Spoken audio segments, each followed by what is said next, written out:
All right, so let's dive into just observing the underlying structure of chromatic yoga.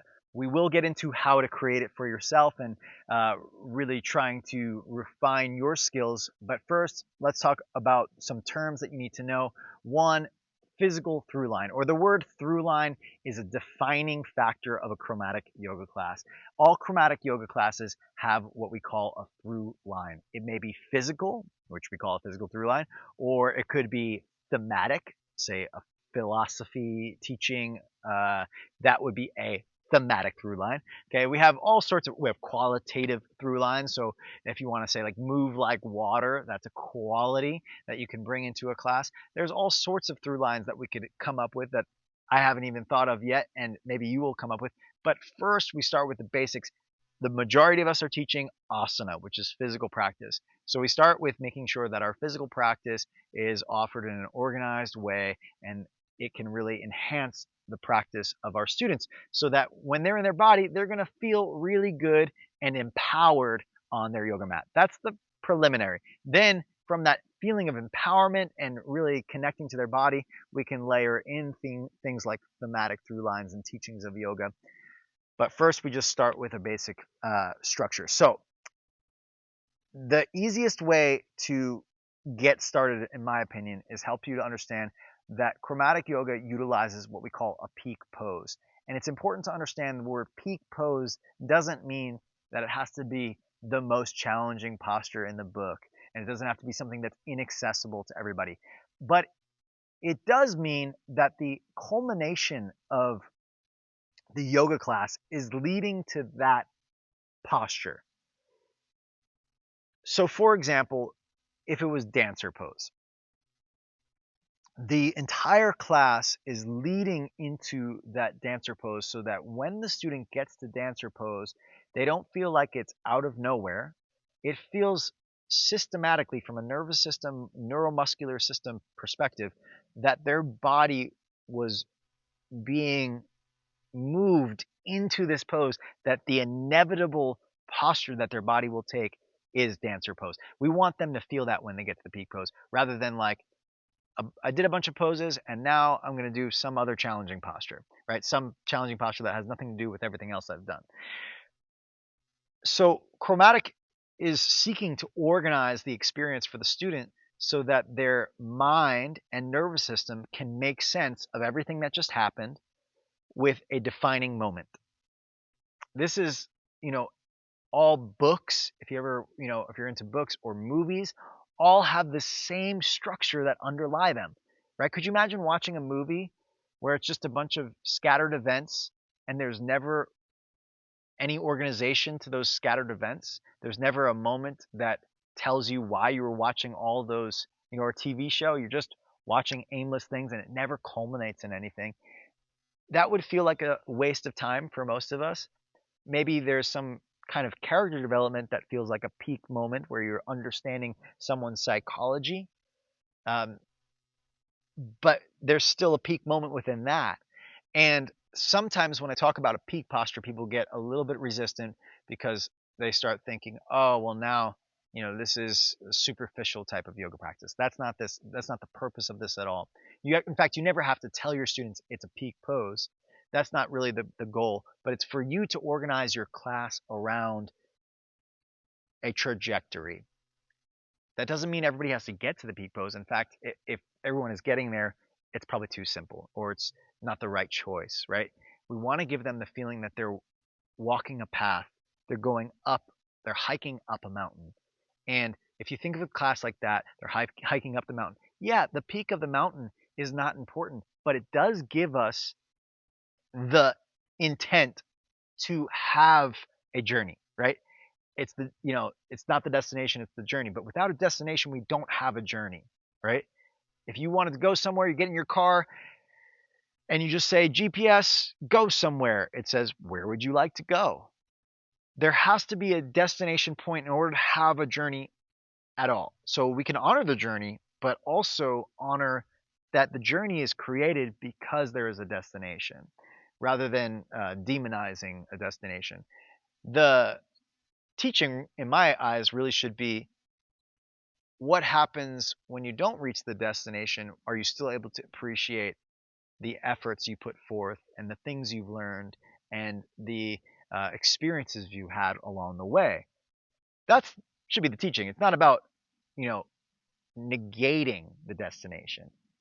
It's about appreciating every moment that happens along the way towards that destination, whether the destination is reached or not. So when we talk about peak pose, it's not about amplifying the end result, but it is about providing you with context as a teacher so that your students have a path that is organized and makes sense. So we have a peak pose and we have a physical through line. So let's think of it this way. Chromatic yoga talks about the steps between notes in music. There's a chromatic scale.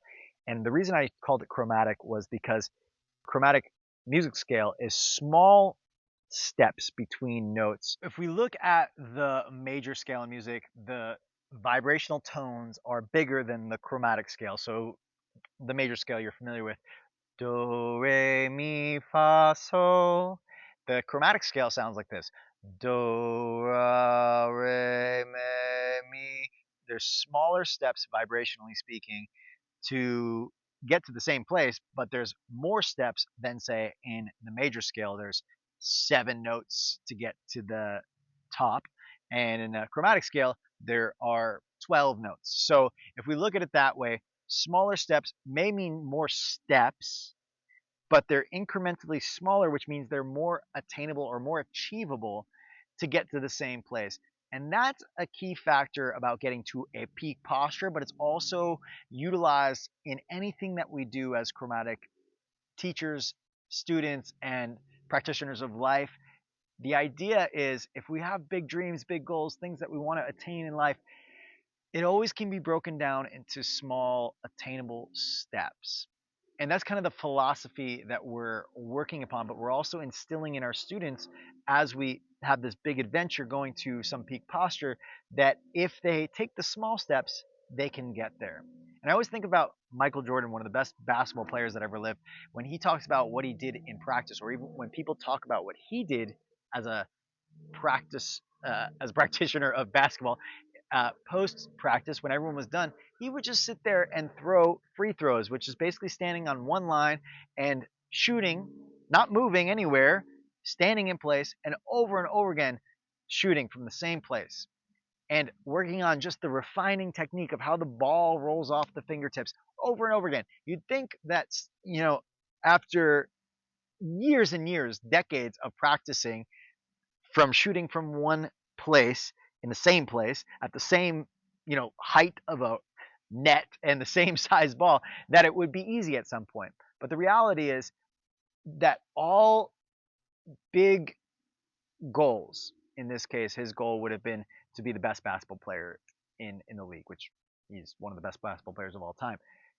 It requires repetitive small steps and this refinement of techniques. But the big outcome happens when we take those small steps and when we become masterful in each of those small steps rather than just standing at the bottom of the staircase and looking at the top and going, well, how do I get up there? Like, let me just jump and keep falling down until maybe magically I'll just bounce my way up to the top. Right? This is kind of how a lot of us approach things, and I'll give you a quick example. Most people look to do handstands, they throw themselves up at the wall rather than starting with what's on the ground and refining how the fingers are touching the earth, how the muscles of the wrist are interacting with the angle of the wrist joint and as it relates to the ground. And when I teach handstand, that's the primary thing we drill, is understanding your foundation and focusing drills on the foundation. So when we look at a big posture like handstand, uh, it's really indicative of how most of us do life, is we throw ourselves up against a wall and hope that maybe that's going to change something.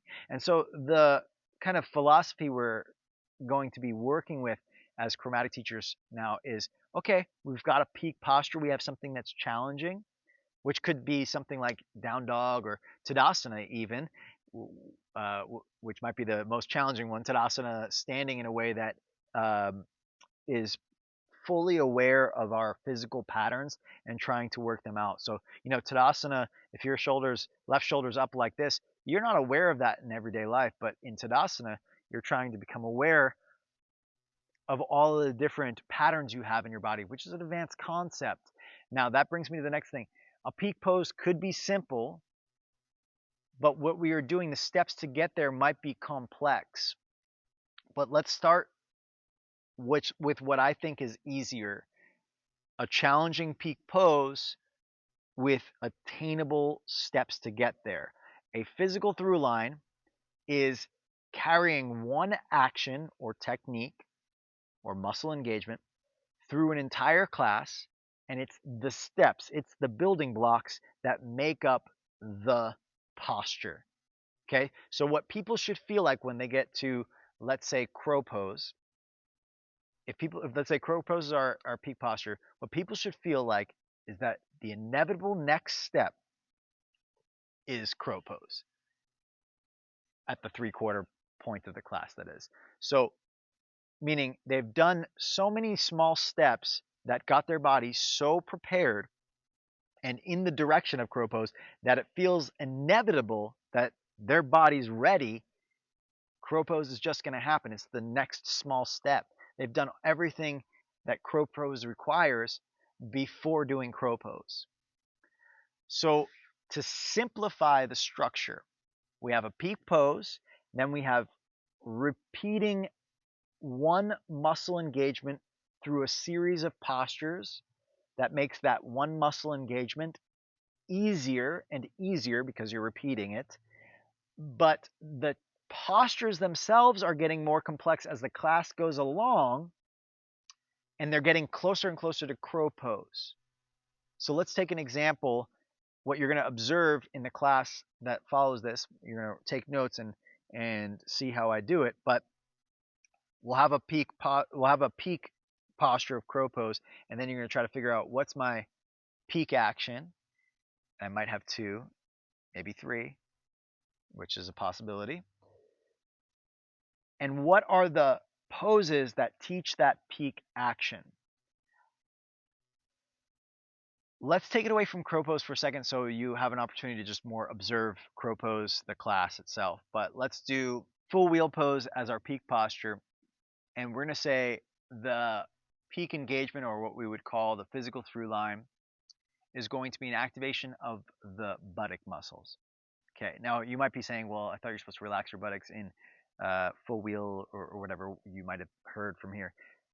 Part of chromatic yoga is you're going to start to learn more anatomy and understand the difference between kind of these random alignment cues that don't make sense and how the body works anatomically speaking. If we look at full wheel, the hips are in hip extension and they are against the hips are above the ground against the weight of gravity. The only way for your hips to go into hip extension against the weight of gravity would be to use your buttock muscles. So to relax the buttocks is kind of a ridiculous concept. Now, there's a lot more to it, and I don't want to. I know where the cue comes from, and we can go over that in person if that's still a question for you. But let's just, for the sake of time, say the glute muscles is our what we would call peak engagement, and a physical through line. We're going to layer the glute muscle engagement throughout the whole class. We want to start simple where everybody can really get the engagement of the glute muscles and make it more and more challenging. What we could do, in my eyes, is we could do something from all fours. A lot of the times, beginning stages of a yoga class, you're doing cat and cow. Well, let's add a glute engagement in cat and cow. Okay, so you do cat and cow a few times. And then after you've done cat and cow, or before, you can take one leg up behind you, bend the knee, and kick the leg up to the sky and pulse it a bunch of times until people feel that in order to get the leg up against the weight of gravity, in this case, they have to activate their glute muscles. That's one idea I'm thinking of right now of how you can start a class with activating the glute muscles. Eventually, you might want to get to something like bridge pose, where now the weight of gravity is more intense, but the posture is simpler, it's easier than full wheel. So now you have to lift your hips up against the weight of gravity and do hip extension. So that would be a great posture to do within the steps to get to full wheel. Now you can come up with a whole bunch of postures or drills or exercises, whatever you want to call them, that lead up to full wheel and give you this physical through line. A through line is like a thread that's going through an entire class so that when people walk out, they go, oh, wow, I feel my glutes.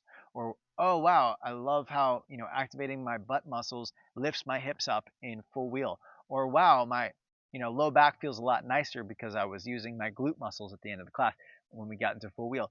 There's a defining moment for students when they get to that peak posture where they recognize, oh, that key action that we did over and over again makes this peak posture more accessible to me. That's what a physical through line is designed to do. So very simply put, we have a peak pose, and then we have a peak action or engagement, which means a movement or muscle engagement.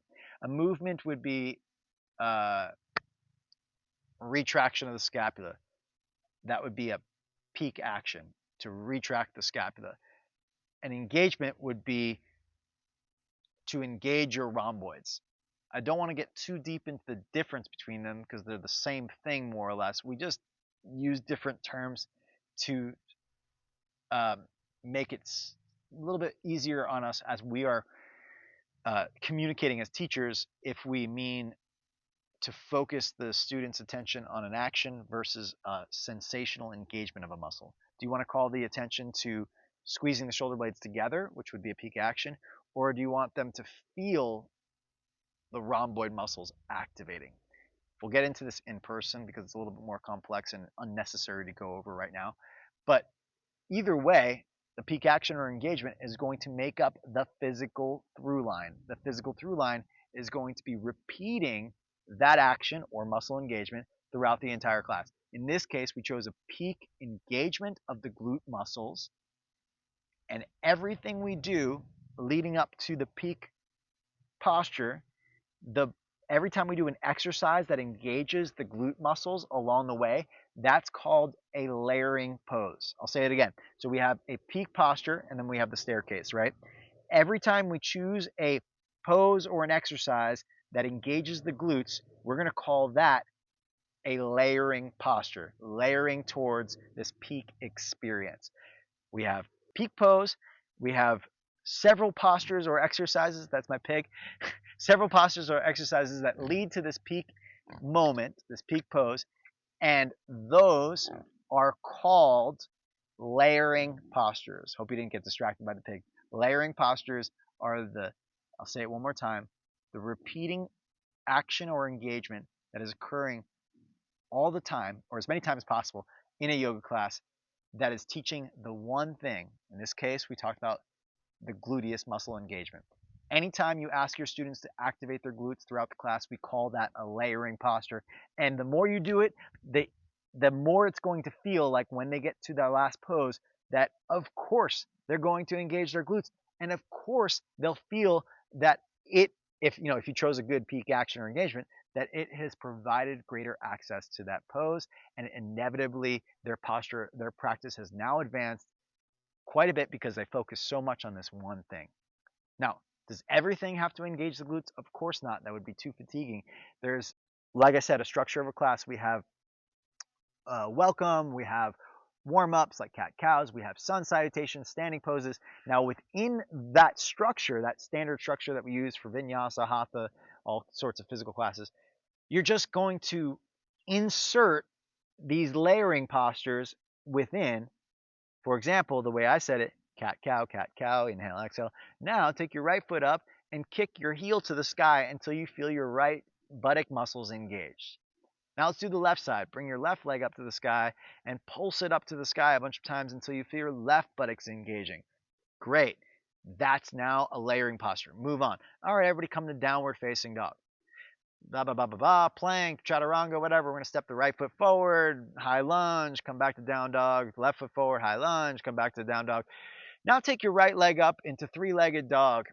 And lift it up a little higher than you normally would until you feel your right buttock muscles engaged. Now, down dog, three-legged dog is a layering posture. I'm calling their attention to how to lift the leg up utilizing their buttock muscles. And any posture throughout the rest of the class that I can call out how to, do an action that creates buttock muscle engagement, that is now a layering posture. It is part of my physical through line that weaves the thread throughout the whole class that by the time they get to the end, this is the inevitable experience. Okay? So that in essence is the structure we use as chromatic teachers. We also do it with thematic through lines. When you get to level 2 chromatic, you'll get to that point as well. But here's your homework. The next thing that you're going to do is watch me teach crow pose. Now, I'll kind of give away a lot of the information in the beginning of that class, and that's okay. It takes a little bit of the guesswork off, but I would like you to take notes every time you see or hear me teaching the physical through line. There might be 2 physical through lines, there might be 3. That as you get more advanced, you can add more physical through lines, but I really always recommend in the beginning you just have 1. But I've been teaching this for a very long time, so sometimes I add in 2 or 3 physical through lines, which is an engagement of a muscle or an action, a joint action that is repeated throughout the class. And I love for you to take notes anytime you hear this repeated thing. So in crow pose, I might say it in the beginning of the class what we're going to be engaging, and if I don't, try to figure out what it is and write it down. You write down every time you hear an exercise or a pose where we're engaging that muscle or doing that joint action. Again, a joint action would be, say, protraction of the scapula or retraction of the scapula, versus an engagement would be to squeeze the legs in until your inner thigh muscles activate. These are your adductor muscles. Okay, that's an engagement. They go hand in hand, action and engagement. So don't worry again if it's action or engagement, but do here, if I'm talking about an action, a movement, that could be a physical through line. Or if I'm just talking about a muscle engagement, that also could be a physical through line if it's repeated. Okay, so take notes on the next video, observe it. You could practice it if you like, but really have your notepad nearby and write down every single time that you are hearing what you think is a physical through line. Then at the end, look at your page and see what are all the layering postures that you come up with. Okay, and then we're going to go over it in person and see, if you got the correct layering postures and everything. Okay, I look forward to sharing that video on the next one. See you soon.